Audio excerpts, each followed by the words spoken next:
నమస్తే, welcome to our channel. నేను మీ సిరి. ఈసీకి సీఎస్ అయితే ఒక నివేదికనైతే సమర్పించడం జరిగింది. అందులో ఏంటంటే తప్పు చేసిన వారి మీద కాకుండా తప్పు చేయని వారి మీద అయితే చర్యలు తీసుకున్నట్టు మనకైతే అంటే తను చెప్పడం జరిగింది, చర్యలు తీసుకున్నారని చెప్పేసి. దీనిపైన సీఎస్ అయితే పక్షపాతంగా వ్యవహరిస్తున్నారని కూడా కొన్ని వార్తలు వస్తున్నాయి. ఇందులో ఎంతవరకు వాస్తవం ఉందనేది మనకు వివరించడానికి మనతో పాటు ఉన్నారు ప్రముఖ senior journalist, political analyst CS Rao garu. నమస్కారం సార్. నమస్తే సార్, ఇప్పుడు చూస్తున్నట్టయితే సిఎస్ అంటే చీఫ్ సెక్రటరీ జవహర్ రెడ్డి గారు ఈసీకి ఒక నివేదికను అయితే సమర్పించుకున్నారని తెలుస్తుంది. తప్పు చేయని వారి మీద కాకుండా అంటే తప్పు చేసిన వారి మీద కాకుండా చేయని వారి మీద చర్యలకు పాల్పడ్డారు, అంటే ఐఏఎస్ ఐపీఎస్ వాళ్ళని బదిలీలు చేశారని చెప్పేసి మన అందులో ఉంది. సో ఇదేంటంటే కొంచెం పక్షపాతంగా వ్యవహరించారేమో అని చెప్పేసి అనిపిస్తుంది. ఇందులో ఎంతవరకు వాస్తవం ఉందంటారు సార్? ఇప్పుడు మన ఇండియన్ న్యాయస్థానం అంటే న్యాయాన్ని చూసినా, ఇండియన్ పీనల్ కోడ్ చూసినా కానీ తప్పు చేసినటువంటి వాళ్ళని వదలకూడదు, తప్పు చేయనటువంటి వాళ్ళకి శిక్ష వేయకూడదు. అసలు తప్పు చేసిన వాళ్ళు తప్పించుకున్నా పర్లేదు కానీ నిర్దోషుల్ని శిక్షించకూడదు అని అంటారు. 100 మంది దోషులు తప్పించుకున్నా పర్లేదు కానీ ఒక నిర్దోషికి శిక్ష పట్టడం అనేది అది అన్యాయము అనేది చెప్తూ ఉంటారు, న్యాయస్థానంలో చెప్తుంటారు. ఇండియన్ పీనల్ కోడ్లో కూడా అదే ఉంటుంది. కానీ ఇప్పుడు చీఫ్ సెక్రటరీ జవహర్ రెడ్డి ఇచ్చినటువంటి నివేదిక ప్రకారం సెంట్రల్ ఎలక్షన్ కమిషను ఐపీఎస్ల మీద ఐఏఎస్ల మీద చర్యలు తీసుకుంది. అసలు ఆయన ఇచ్చిన నివేదికే పక్షపాతంగా ఉంది అనేది జవహర్ రెడ్డి మీద వస్తున్నటువంటి ఆరోపణలు. ఎందుకనంటే జవహర్ రెడ్డి రిపోర్టు పక్షపాతంగా ఇచ్చాడు అని చెప్పి అనడానికి గతంలో ఆయన చేసినటువంటి కొన్ని పనులు, కొన్ని చర్యలు ఉదాహరణగా తీసుకోవచ్చు. వాటినే చూపిస్తున్నాయి విపక్షాలు కూడా. ఇప్పుడు ప్రధానంగా 2 ఎస్పీలని సస్పెండ్ చేశారు. అనంతపురం ఎస్పీని అలాగే పల్నాడు ఎస్పీని సస్పెండ్ చేశారు. అలాగే పల్నాడు కలెక్టర్ని అలాగే తిరుపతి కలెక్టర్ని 2 బదిలీ చేశారు. ఓకే, సో ఈ క్రమంలో అసలు తప్పు చేసినటువంటి వాళ్ళేమో అక్కడే ఉండిపోయారు. ఏమాత్రం వాళ్ళకి అవగాహన లేకుండా, తప్పు లేకుండా ఉండేటువంటి వాళ్ళేమో శిక్షింపబడ్డారు అనేది ఇప్పుడు తాజాగా వినిపిస్తున్నటువంటి మాట. ఎందుకు అని అంటే ఇప్పుడు అనంతపురంలో జరిగినటువంటి సంఘటన మొత్తం కూడా గత 2 రోజుల నుంచి పేపర్లో క్లియర్గా వచ్చింది.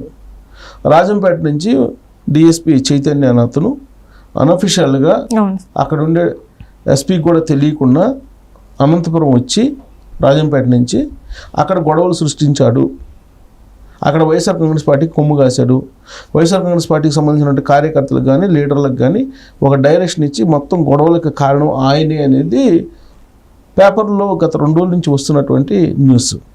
కానీ ఆయన మీద ఇంత చర్య కూడా తీసుకోలేదు, ఏమాత్రం చర్య తీసుకోలేదు. అసలు ఆయన పేరే రాల డిఎస్పీ చైతన్యది.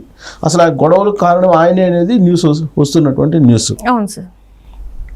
మరి ఎందుకు చీఫ్ సెక్రటరీ అక్కడ ఉండేటువంటి కలెక్టర్ అక్కడ ఉండేటువంటి ఎస్పీ మీద వేటు వేశారు, ఎస్పీ మీద సస్పెండ్ చేశారు ఎస్పీని.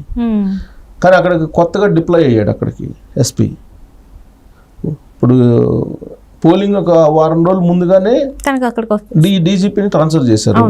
డీజీపీని ట్రాన్స్ఫర్ చేసిన తర్వాత జరిగినటువంటి బదిలీలు ఇవన్నీ అంటే 4 days 3 days ముందుగా ఎస్పీలుగా ఛార్జ్ తీసుకున్నారు. ఎస్పీలుగా ఛార్జ్ తీసుకునేటప్పటికీ అక్కడ ఒక వ్యవస్థ ఉంటుంది. ఆ వ్యవస్థలో ఏమేమి లోపాలు ఉన్నాయనేది రివ్యూ చేసుకొని తెలుసుకోవాలంటే టైం పడుతుంది. 3 daysలో అయితే పూర్తిగా అవగాహన ఎవరికి రాదు. ఇంకోటి ఏంటంటే గతంలో ఉన్నటువంటి డీజీపీ ఆయన ఎవరికి కావాలనో ఎవరెవరిని వేసుకోవాలనో హోంగార్డ్ నుంచి ఎస్పీల వరకు వేసుకున్నారు ఆయన. కానీ మధ్యలో ఉండేటువంటి సిస్టమ్ ఏదైతే ఉందో ఆ సిస్టంలో కట్టప్పలు ఉంటారనే సంగతి 3 రోజులకే ఏ ఎస్పీకి కూడా తెలియదు కదా. అవును సార్, అంటే అప్పుడే వచ్చిన వాళ్ళకి తెలియదు. అప్పుడే వచ్చిన వాళ్ళకి తెలియదు ఎవరు వైసీపీకి అనుకూలంగా ఉంటారు, ఎవరు జగన్మోహన్ రెడ్డికి సేవకులుగా పనిచేస్తున్నారు, ఎవరు పోలీసులుగా పనిచేస్తున్నారు అనేది తెలుసుకోవడం కష్టం, టైం పడుతుంది. మనం ఎవరైనా చెప్పాలి లేదంటే ఆయనకే ఆయన తెలుసుకోవాలి. ఇది జరగాలంటే కొంచెం టైం కావాలి. ఏమాత్రం టైం లేకపోతే 3 daysలోనే అవగాహన ఉండదు. అక్కడ అసలు జరిగింది ఏంది అనంతపురంలో? అక్కడ వచ్చిన తర్వాత డిఎస్పీ చైతన్య అనే అతను అసలు ఎందుకు వచ్చాడు, అక్కడ ఎందుకు చేయాల్సి వచ్చింది, వైఎస్ఆర్ కాంగ్రెస్ పార్టీ వాళ్ళని ఎందుకు ప్రొవోక్ చేయాల్సి వచ్చింది, ఎందుకు వాళ్ళని ప్రోత్సహించి తెలుగుదేశం పార్టీ వాళ్ళ మీద దాడులు చేయించే ప్రయత్నం చేశారు అనేది వినిపిస్తుంది. అలాంటప్పుడు అక్కడ డిఎస్పీలని సిఐల్ని వదిలేసి ఎస్పీని సస్పెండ్ చేయడం అనేది ఒక అబ్జెక్షన్గా ఐపీఎస్ సర్కిల్లో నడుస్తుంది. ఐపీఎస్ సంఘాలు ఉన్నాయి కదా, ఐపీఎస్ సంబంధించినటువంటి ఐపీఎస్ సంఘాలు అప్పట్లో రాజేంద్రనాథ్ రెడ్డిని విమర్శిస్తే విపక్షాలు అప్పుడు మా ఐపీఎస్ని విమర్శిస్తారని చెప్పి ఒక లెటర్ రాశారు. అప్పుడు ఎవరు విజయవాడ సిపిగా ఉన్న అతను ఠాణా అన్న పేరు అతను. సో ఆయన ఒక లెటర్ రాశారు అప్పుడు. సో ఇప్పుడు మరి అన్యాయంగా అంటే తప్పు ఒకళ్ళు చేస్తే శిక్ష ఇంకోళ్ళు పడుతుంది కదా, సస్పెండ్ చేశారు కదా. అలాగే పల్నాడు ఎస్పీని కూడా సస్పెండ్ చేశారు. పల్నాడులో ఏం జరిగింది, అక్కడ పల్నాడులో అక్కడ ఉన్నటువంటి డిఎస్పీలు అలాగే సిఐలు కొంతమంది అలాగే ఎస్ఐలు వీళ్ళందరూ కూడా వన్ సైడ్ ఉన్నారు. అక్కడ ఉన్నటువంటి డిఎస్పీకి ముందు రోజే తెలుగుదేశం పార్టీ వాళ్ళు చెప్పారు దాడులు జరిగే అవకాశం ఉంది, ప్లస్ అక్కడ ఏజెంట్లు కూర్చోడానికి కూడా అవకాశం లేకుండా చేసే అవకాశం ఉందని చెప్పి ముందు రోజే కంప్లైంట్ చేసామని చెప్పి ఆన్ రికార్డ్ వాళ్ళు చెప్తున్నారు. అయినప్పటికీ ఆ డిఎస్పీ పట్టించుకోలేదు. డిఎస్పీ ఏం చేయాలి, ఆ డిఎస్పీ ఎస్పీకి చెప్పాలి, అప్పుడు డిప్లాయ్ చేస్తారు. సిఆర్పిఎఫ్ దళాలను లేకపోతే ఆ తీవ్రతను బట్టి డిప్లాయ్ చేస్తారు. కింద స్టాఫ్ చెప్పకుండా పైన ఎస్పీకి ఎలా తెలుస్తుంది, తెలియదు. సో కింద స్టాఫ్ తెలుస్తుంది. పైగా గత ఎన్నికల్లో ఎప్పుడు కూడా సిఆర్పిఎఫ్ దళాలు 2-3 రోజుల నుంచి మార్చిపాచి చేసి సమస్యాత్మక ప్రాంతాల్లో కొంత అలర్ట్గా ఉండేవి. కానీ ఈసారి అసలు లేదు. పోలింగ్ బూత్ దగ్గర ఒక కానిస్టేబుల్ లేదంటే ఇంకొక కానిస్టేబుల్ 2-2 కానిస్టేబుల్ అట్టు పెట్టినటువంటి దాఖలాలు ఉన్నాయి ఈ ఎలక్షన్లో. అంటే ముందస్తుగా ప్రణాళిక లేదు, ముందస్తుగా ఎలాంటి బ్లూ ప్రింట్ లేదు వాళ్ళ దగ్గర అనేది అర్థమవుతుంది. ముందస్తుగా బ్లూ ప్రింట్ లేదు అని అంటే దానికి ఎవరు బాధ్యత వహించాలి? సుదీర్ఘకాలం పాటు చీఫ్ సెక్రటరీగా ఉన్నటువంటి జవహర్ రెడ్డి అలాగే డీజీపీగా కొనసాగినటువంటి రాజేంద్రనాథ్ రెడ్డి బాధ్యత వహించాలి. కానీ అక్కడ ఏం చేశారు, ఇప్పుడు చీఫ్ సెక్రటరీ ఏం చేశాడు, ఆయనకి కావాల్సినటువంటి వాళ్ళని స్కిప్ చేసేసి రివ్యూ మీటింగ్ పెట్టుకొని ఆయన కొత్తగా అపాయింట్ చేసినటువంటి వాళ్ళని, ఎలక్షన్ కమిషన్ కొత్తగా అపాయింట్ చేసినటువంటి వాళ్ళని టార్గెట్గా చేసి వాళ్ళని సస్పెండ్ చేయడం, వాళ్ళని బదిలీ చేయడం జరిగింది అనేది ఇప్పుడు విపక్షాలు చెప్తున్నాయి. అసలు ఏం జరిగింది ఎలక్షన్ ముందు పోలింగ్ ముందు దాకా ఏం జరిగింది, మొత్తం రాజేంద్రనాథ్ రెడ్డి జవహర్ రెడ్డి ఆధ్వర్యంలోనే కదా జరిగింది. అక్కడ అక్కడ ఉన్నటువంటి చీఫ్ సెక్రటరీ అలాగే డీజీపీ ఆధ్వర్యంలోనే మొత్తం జరిగింది. అడ్మినిస్ట్రేషన్ కానీ లేదంటే పోలీసు వ్యవస్థ మొత్తం కూడా పకడ్బందీగా ఎవరు కావాలో వాళ్ళు వేసుకున్నారు. వేసుకొని ఎలక్షన్లో ఏదో చేయాలని ప్లాన్ చేశారు అనేది విపక్షాల అనుమానం. దానికి తగిన విధంగానే పరిణామాలు కనిపిస్తున్నాయి. ఎందుకు గతంలో మాదిరిగా ఎప్పుడు కూడా కేంద్ర బలగాలు రాలే. ఈసారి కేంద్ర బలగాలు ఎందుకు రాలేదని అంటే కింది స్థాయి అధికారులు ఒక్కొక్కరు పోలింగ్ బూత్ దగ్గర పెట్టి ఏదో గొడవ చేసి బూత్ క్యాప్చరింగ్ చేయాలన్నట్టు ఒక పెద్ద ప్లాన్ వేసినట్టు అనుమానించారు. హింసాత్మక ఎన్నికలు చేయడానికి ముందు నుంచే ప్లాన్ చేశారనేది వినిపిస్తూ ఉంది. ఆల్ ఆఫ్ సడన్గా రాజేంద్రనాథ్ రెడ్డిని కొంచెం బదిలీ చేసిన తర్వాత కొంచెం వాళ్ళ ప్లాన్కి బ్రేక్ అయింది. కొంతమేరకు బ్రేక్ అయింది, కానీ పూర్తి స్థాయిలో బ్రేక్ కాల. ఆ పూర్తి స్థాయిలో బ్రేక్ కాకపోవడానికి కారణం ఏంటంటే అప్పటికే రాజేంద్రనాథ్ రెడ్డి గ్రౌండ్ లెవెల్ మొత్తం సెట్ చేసేసాడు.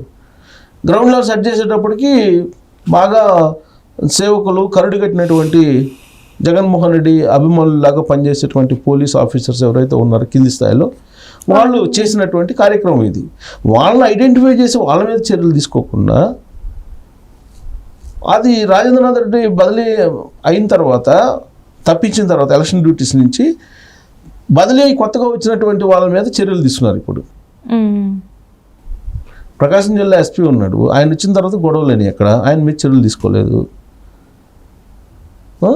తర్వాత గ్రౌండ్ లెవెల్లో ఉండేటువంటి సిబ్బంది చేసిన దానికి వీళ్ళు ఏం చేస్తారు, జనరల్గా పైన ఉండేటువంటి ఎప్పుడైనా ఒక యుద్ధానికి పోయేటప్పుడు రాజు ముందెళ్ళడుగా సైన్యాధిపతి ఉంటాడు.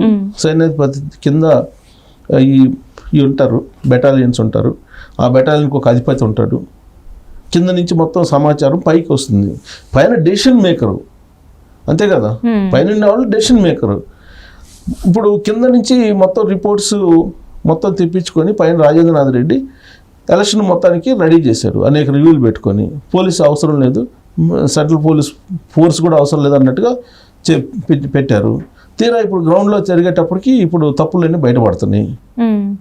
తప్పులన్నీ బయటపడితే ఇది ఒక నివేదిక ఇచ్చి డీజీపీ హరీష్ కుమార్ గుప్తా అలాగే మన చీఫ్ సెక్రటరీ జవహర్ రెడ్డి ఆ తప్పుడు నివేదిక ఇచ్చారని చెప్పి విపక్షాలు చెబుతున్నాయి. ఆ నివేదిక బేస్ చేసుకుని central election commission central election commission కూడా తెలియదు కదా.